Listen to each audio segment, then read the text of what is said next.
UP में और देश के अलग अलग जगहों पर फिलिस्तीन के झंडे क्यों लहराए जा रहे हैं? सवाल यह है कि फिलिस्तीन का झंडा और अब कानून का डंडा चलने वाला है। इजराइल और हमास के बीच जंग चल रही है। यह जंग फिलिस्तीन में हो रही है, लेकिन फिलिस्तीन के झंडे भारत में लहरा रहे हैं। इसकी शुरुआत कैसे हुई, अगली तस्वीर दिखाऊं मैं आपको। असदुद्दीन ओवैसी ने संसद में नारा लगाया शपथ के साथ, जय फिलिस्तीन।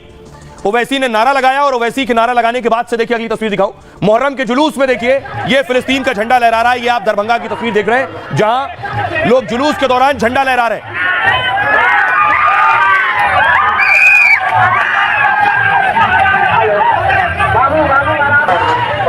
अगली तस्वीर दिखाऊं मैं आपको। ये आप देख रहे हैं कानपुर की तस्वीर बताई जा रही है, वहां भी फिलिस्तीन का झंडा लहराया गया मुहर्रम के जुलूस के दौरान।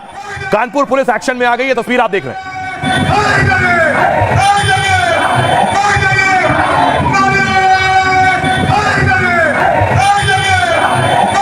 अगली तस्वीर देखिए जरा।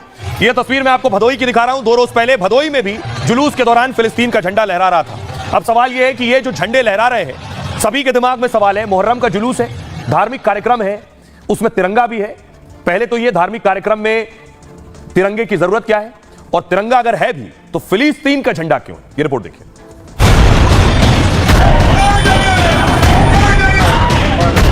भीम, जय भीम, जय तेलंगाना, जय फलस्तीन, जय फलस्तीन, जय फलस्तीन। इसको रिकॉर्ड से छोड़िए, नाम बोलने का बोल दिया। अब क्या है देश, क्या है, मजलूम आवाम है। महात्मा गांधी ने फलस्तीन के बारे में क्या कहा था, पढ़ लीजिए। संविधान के साथ फिलिस्तीन का नाम लेकर ओवैसी ने एक नए ट्रेंड को हवा दे दी और उसका असर शहर शहर देखने को मिल रहा है। कई जगह तिरंगे के साथ कुछ लोग फिलिस्तीनी झंडा लहराने लगे। देश में जुलूस मुहर्रम का निकल रहा है, लेकिन कुछ लोग फिलिस्तीन के झंडे लहरा रहे हैं।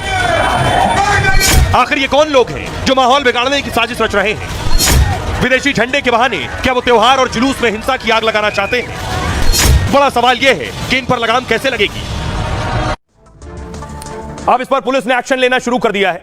देखिए कहां कहां फिलिस्तीनी झंडा लहराया गया, उसके बाद उस जिले में एक्शन हुआ। सबसे पहली तस्वीर आप दरभंगा की देख रहे हैं। दरभंगा के उर्दू मोहल्ले में मुहर्रम का जुलूस निकाला जा रहा था। जुलूस के दौरान कुछ युवक लाठी भांजने लगे और कुछ फिलिस्तीन का झंडा लहराने लगे। जुलूस में फिलिस्तीनी झंडा देखते ही मुहर्रम कमेटी के होश उड़ गए।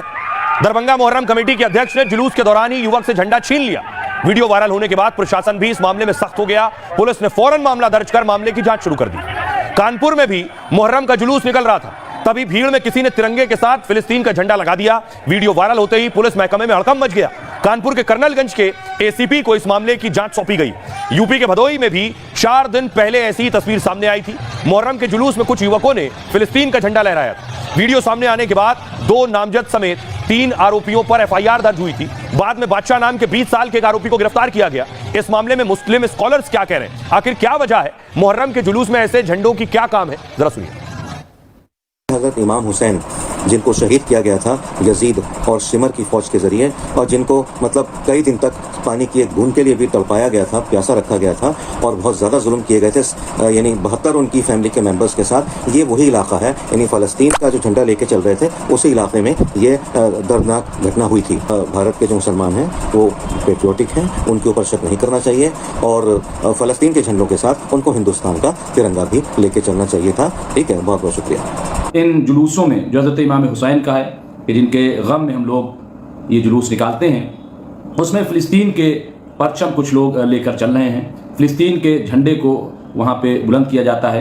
तो मुझे लग रहा है कि पहली बात तो ये कि अगर कोई लेके जा रहा है तो वो एहतियात करे। पूरी दुनिया में आज देखिए कि फ़िलिस्तीन के हक़ में प्रोटेस्ट हो रहा है, फ़िलिस्तीन के हक़ में आवाज़ बुलंद की जा रही है, और हिंदुस्तान से भी अगर आप देखें तो आवाज़ ये उठती रही है कि ये जो हमले हैं, ये जो जंग है, ये फौरी तौर पर बंद की जाए।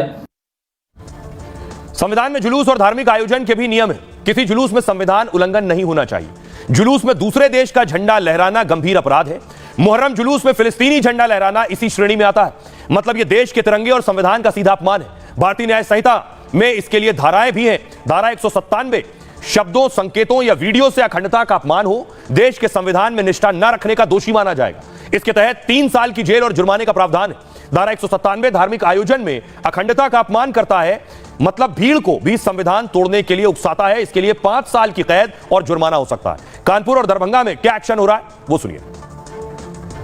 आपने बताया और ये संज्ञान में तमाम चीजें आई हैं, अभी उसकी पुष्टि हुई नहीं है, जांच चल रही है, जांच का विषय है और बेहतर है कि उसकी जांच होनी चाहिए। मैं फिर से आपसे कहता हूं कि अगर हो सकता है उसने नादानी में कर दिया हो या किसी ने वर्गला दिया हो, या हो सकता है उसको इतनी समझ ना हो, वो लेकर के छोटे झंडा लेके चला गया हो सकता है वो एज फैक्टर का मामला हो, अभी नाबालिग हो, 10-12 साल का हो, 13 साल का हो। तो ये सब चीजें देखने वाली हैं। जब चीजें कोई चीज पुष्टि हो जाएगी तब इंशाल्लाह देखा जाएगा। कि इसमें सोशल मीडिया से माध्यम से पुलिस को जानकारी मिली है कि कोई झंडा वगैरह फहराया गया है, जिसपे कुछ मीडिया वाले भी इस पे बात कर रहे हैं, पूछ रहे हैं। तो इसकी जांच कराई जा रही है, कौन था, झंडा किसका था और कौन उसे फहरा रहा था, इस बारे में पूरी हम जांच करा रहे हैं। वीडियो में जो आया है उसमें जो विभिन्न झंडा फहरा गया और उसकी सत्यता जांच करने की आवश्यकता है और अलग पुलिस पदाधिकारी को जांच करके और रिपोर्ट भेजें और उसके बाद हम लोग इसमें करेंगे।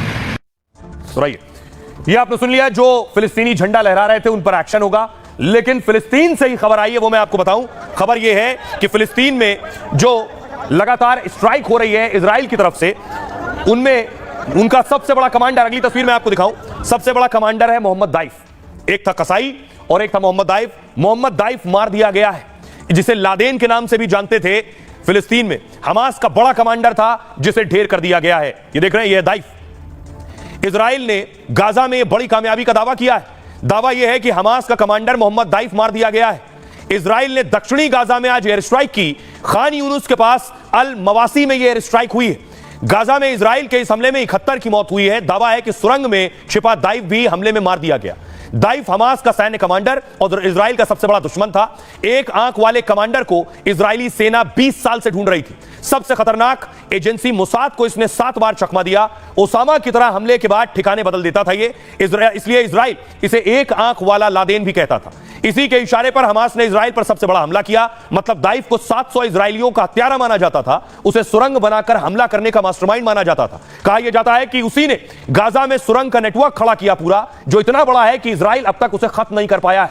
2014 में दाइफ हमास की खुफिया मीटिंग में मौजूद था, तभी इजरायली सैनिकों ने अचानक हवाई हमला कर दिया इसके ऊपर। इस हमले में दाइफ की एक आंख, हाथ और पैर उड़ गए थे। इसके बाद से मोहम्मद दाइफ व्हीलचेयर पर चलता था। 20 साल से वो व्हीलचेयर से हमास को चला रहा था, लेकिन इजराइल न पकड़ पा रहा था और ना ही इसे मार पा रहा था। दाइफ की मौत की पहले भी कई बार खबर आई है, लेकिन कुछ दिन बाद उसकी मौत की खबर अफवाह साबित होती है। इसलिए इजराइल के दावे पर कुछ लोग सवाल भी उठा रहे हैं। आइए खबरों में आगे बढ़ते हैं। आज की एक और खबर है बड़ी, सबसे बड़ी शादी जो है, उस शादी में प्रधानमंत्री नरेंद्र मोदी पहुंच गए हैं। सबसे बड़ी शादी का मेगा रिसेप्शन।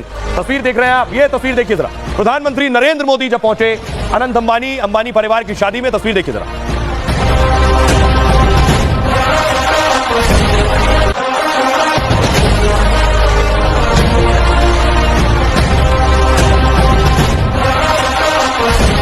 तस्वीर आप देख रहे हैं, मुंबई में रिसेप्शन चल रहा है। कल शादी थी, 2 रोज रिसेप्शन और है। आज प्रधानमंत्री नरेंद्र मोदी पहुंचे। मुकेश अंबानी, नीता अंबानी पीएम मोदी को रिसीव करने के लिए पहुंचे। ये वो तस्वीर है, पीएम मोदी अनंत अंबानी को आशीर्वाद देने पहुंचे।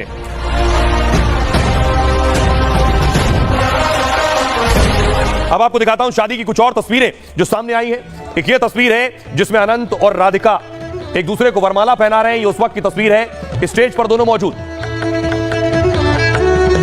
अनंत ने राधिका के गले में वरमाला डाली है, ये वो तस्वीर है। अब एक और तस्वीर मैं आपको दिखाऊं कि देखिए कौन कौन से सेलिब्रिटी पहुंचे थे। उनमें ये सारे सेलिब्रिटी, जिसमें शाहरुख खान शामिल है, रणवीर सिंह शामिल है, महेंद्र सिंह धोनी, रजनीकांत, अनिल कपूर,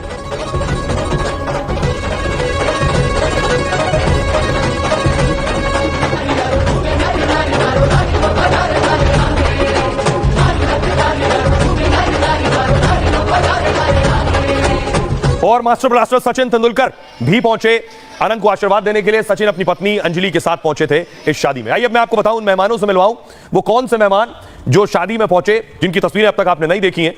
देश के सबसे अमीर शख्स मुकेश अंबानी के बेटे की शादी, तो इसमें बाकी हस्तियों की तरह योग गुरु बाबा रामदेव भी पहुंचे और जमकर थिरके। दूल्हे आनंद का हाथ पकड़कर बाबा रामदेव की नाचने झूमने की तस्वीरें सोशल मीडिया पर छाई हुई हैं। बाबा रामदेव अनंत के साथ खुशी में नाचते हैं और फिर गले लगा लेते हैं। अनंत और राधिका कल शादी के बंधन में बंध चुके हैं, लेकिन नए जोड़े को आशीर्वाद देने का सिलसिला जारी है। मुंबई के जियो वर्ल्ड सेंटर में जहां कल शादी हुई, वहां पहला रिसेप्शन हो रहा है। इसमें बाबा बागेश्वर और अवधेशानंद जैसे कई धर्मगुरु भी पहुंचे हैं। वो तस्वीर आप देख रहे हैं। अंबानी की आज की पार्टी में राजनीति के बड़े बड़े दिग्गज पहुंच रहे हैं। थोड़ी देर पहले प्रधानमंत्री नरेंद्र मोदी पहुंचे, साथ ही महाराष्ट्र के सीएम एकनाथ शिंदे और डिप्टी सीएम देवेंद्र फडणवीस भी पहुंचे।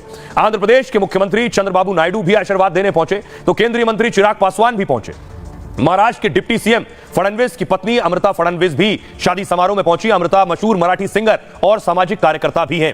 अंबानी की पार्टी में फिल्मी सितारों का भी मेला लगा हुआ, जिसमें शाहरुख खान अपनी पत्नी गौरी और बेटी सुहाना के साथ पहुंचे। फिल्म जगत के एक से बढ़कर एक सितारे इस पार्टी में पहुंचे। बॉलीवुड एक्ट्रेस जानवी कपूर और दिशा पाटनी भी पहुंची हैं। फिल्म के साथ खेल और उद्योग जगत